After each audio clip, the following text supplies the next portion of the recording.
13 दिवसानंतर लाल वादळ माघारी. मंत्री गिरीश महाजन यांचे सचिव श्री जाधव आणि नाशिक जिल्हाधिकारी यांच्याकडून आंदोलकांना बैठकीचे इतिवृत्त.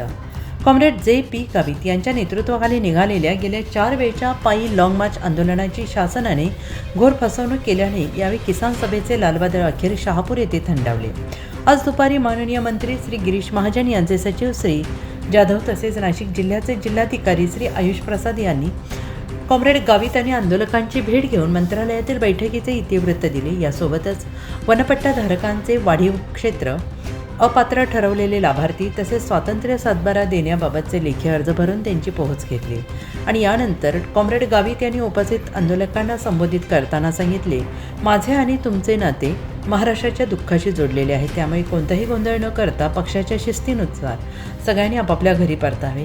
गेल्या 17 जानेवारीपासून आपल्या न्याय हक्कांसाठी नाशिक जिल्ह्यातील तालुका पातळीवर किसान सभेच्या शेतकऱ्यांनी चक्काजाम आंदोलन सुरू केलं आहे. तालुका आणि प्रशासनाने या प्रश्नाकडे दुर्लक्ष केल्याने अखेर आंदोलनाचे नेतृत्व माजी आमदार कॉम्रेड जे.पी. गावित यांनी स्वीकारले आणि 25 ते 30 आंदोलकांसह मुंबईकडे पायी कूच करण्याचा निर्णय घेतला. शहापूरपर्यंत पोहोचता लाल वादळ 50 ते 55 हजारांवर गेले. त्यामुळे शासनाने कॉम्रेड गावित यांच्या शिष्टमंडळाला चर्चेसाठी बोलवले. अखेर मुख्यमंत्री महोदयांनी स्वतः पुढाकार घेऊन आंदोलकांचे प्रश्न सोडवण्याचे आश्वासन दिले. प्रमुख मागण्या आहेत. पश्चिम वाहिनी नद्यांचे समुद्रात जाणारे पाणी अडवून ते मराठवाडा, विदर्भ आणि पूर्व भागात वळवावे. उपनद्यांवर लहान धरणे बांधून शेतीसाठी पाण्याची व्यवस्था करावी. वर्षानुवर्ष रखडलेला वनजमिनीचा प्रश्न निकाली काढावा. स्वतंत्र वनपट्टा आणि स्वतंत्र सातबारा द्यावा. कब्जेदार सदरी वनजमीन कसणाऱ्याचे नाव नोंदवावे. वनपट्ट्याच्या जमिनीवर सर्व शासकीय योजनांचा लाभ द्यावा. शेतकऱ्यांना 24 तास वीज उपलब्ध करून द्यावी.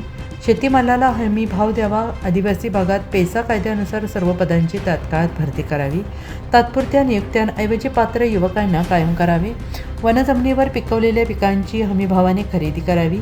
पिकांना आदिवासी विकास महामंडळाचा बोनस द्यावा. जिल्हा परिषद आणि आश्रमशाळातील शिक्षकांची तात्काळ भरती करून आदिवासी विद्यार्थ्यांचे शैक्षणिक नुकसान थांबवावे.